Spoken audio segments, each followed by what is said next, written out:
Hello everybody, welcome back to SoAnyoneWatching, the most scuffed anime podcast on the internet. And I don't even know if I want to keep that in there. where are we at, bro? AX 2026. AX 2026. Can't even see, it's so far from us. Pretty insane, I will say.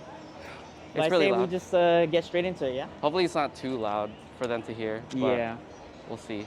because the attendance this year is massive, to say the least. All right, let's start with the segment. Which one All we right, begin with? first segment. And then it's gonna be like Q. I mean, we're gonna cut a lot of this in. No, intermission stuff. I'm leaving it in there. when you start getting nervous, AX 2026. what did we see? What Yeah, panels what we go did we to? see? So we went to the Crunchyroll booth. That thing was huge. It pretty much had the whole backside of exhibit hall. It had Demons of the Shadow Realm. Demons of the Shadow Realm, Witch Hat Atelier.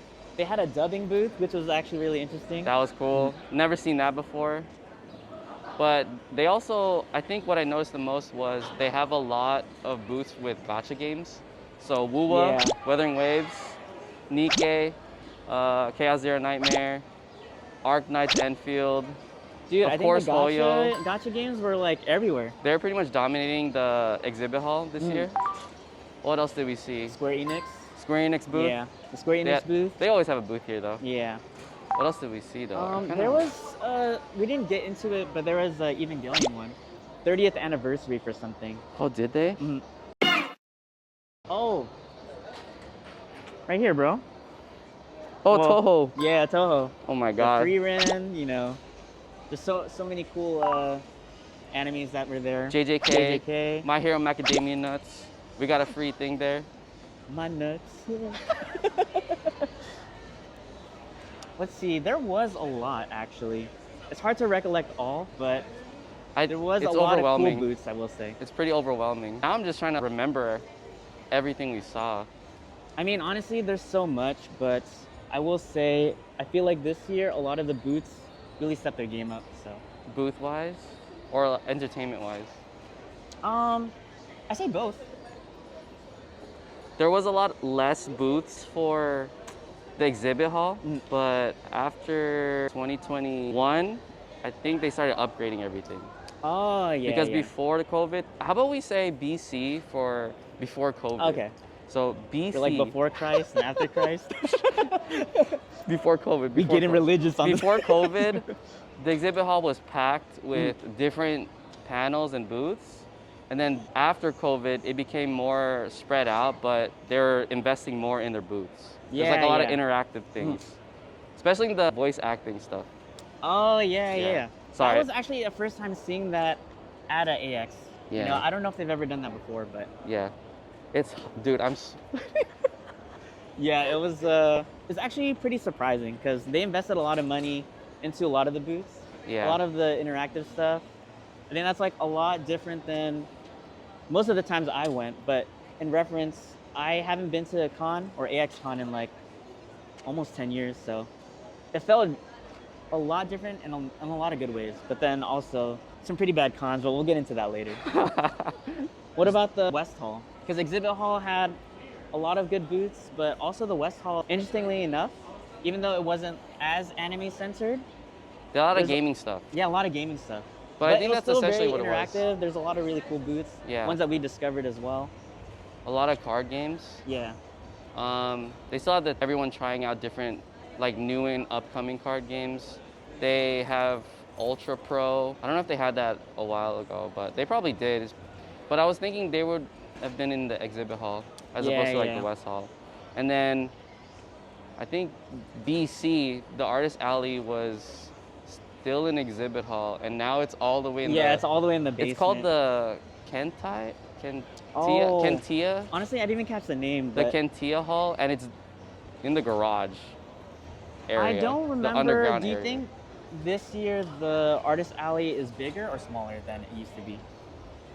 Then I'm trying to reference, like, from my memory. It feels to me that is bigger, but considering the attendance, you know, it didn't feel as big, but I'm not too sure. Are you comparing it for back then? Like Yeah, before, from back then, yeah. Before COVID? It's essentially bigger.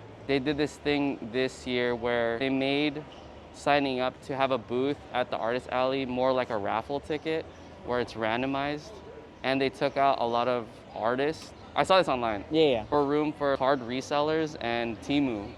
Really? So when we walked in there, a lot That's of the actually stuff, like really disheartening to hear. yeah, a lot of the stuff we saw, at least because we couldn't even get in, it was so crowded. The few things that we saw there, it felt like a lot of the same things in the front, and then all the good stuff was like towards the back, like the artists that I actually follow. Yeah. Like Zero and Onion Labs and stuff. They It's were like the community that you want to rep the most is kind of getting the back end, right? Yeah. And considering it is Anime Expo, I think, which might be sad to say, they're prioritizing the cash flow over the creative liberties of the artists, you know? Yeah. Because they know card seller, reseller, gambling stuff Hmm. makes a lot of money. And that's why you can see a lot of Gacha stuff here too, you know? I didn't notice it until I saw somebody comment online like, why is this stuff still kind of the same things all in the front, and then finally the good stuff, or at least the artist stuff, is towards the back. Damn. People were saying like they made more room for the Temu and card reseller stuff. That's so dude. But I don't know how true that is. It could just be chance that all the That could be crappy like stuff. anecdotal evidence from them, but When we did go in there, I wasn't finding anything that I wanted to buy. At least the first 2 rows that we were in. But then again, the artists, every time we try to go to the artist alley, dude, it was it's so insane, packed. dude. It's like literally body on body. It was so packed. It was like the foot traffic is too insane, bro. Like, Yeah. And I mean, I guess that's something you kind of would expect at a convention, but it feels personally every year it's getting worse and worse. Let alone what I'm seeing on social media with everyone complaining about it. But maybe that's just like the effect of the minority really expanding their voice. But it does feel that way, and I'm sure a lot of people feel the same way. Yesterday, we were at the Witch Hat Atelier panel, but during this time, they closed the entrance to one of the halls because it was so impacted for like 20 minutes. They like stopped people from coming in. Oh my God. Honestly. But we were safe because Yeah. we were in the panel. Oh, Yeah. dude, that's insane. Yeah. That is really like a hazard if you think about it. I mean, they reopened it like 20 minutes later. I don't know if that did anything, but yeah. But as far as like safety concerns with Anime Expo, that could be a real danger for people, like stampedes or just, you know, a lot of bad things can go wrong. Apparently they do it like almost like every year though. They don't limit how many people are coming in. They see that it's not moving, then they close it. And then once it kind of dies down, like not even an hour later, they like reopen they're trying to find it. loopholes around it. Yeah, they reopen it. Yeah. Because I can't tell you, like, the past couple of days, all the posts I've seen of people just being like, yo, this is LineCon, bro. Or this is like, I can't even move in this artist alley. Or even just hearing people like walking by, it's like, what can you really do? And that's all, you know, on the convention holders and stuff like that. Yeah. I mean, I'm just thankful they have a convention, but at the same time, you know, kind of regulate it a little better. That way, you know, people who do attend, they can enjoy a lot more, you know? Okay, to be fair though, while it is LineCon, the panels this year were pretty banger.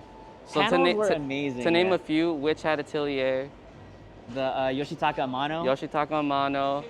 Those reveals were insane. Kagurabachi. And we'll have a story for that later. Kagurabachi. The Science Saru later. Science Saru later. Ghost in the Shell. This is actually third day of AX, if anyone was wondering. Free Ren. JoJo. JoJo. The Bleach. I think there was like I don't know if that's a new segment that they're showing or premiering, but there's actually a lot of premieres happening. A lot of showcasing this year. Showcasing, yeah.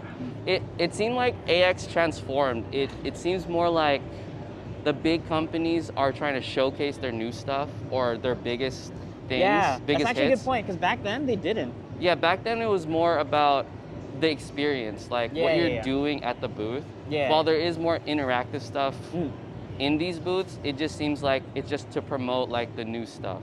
As opposed to, hey, let's have fun at AX and have all these things. I guess like at the time, it was really enjoyable, but I kind of like this idea where the sense that it gives the attendees a reason, you know, more of a reason so to really get excited or hyped for like new things that are coming out? Because obviously we're all here for anime and whatever is releasing. So My thing is, while I like trying to argue with you.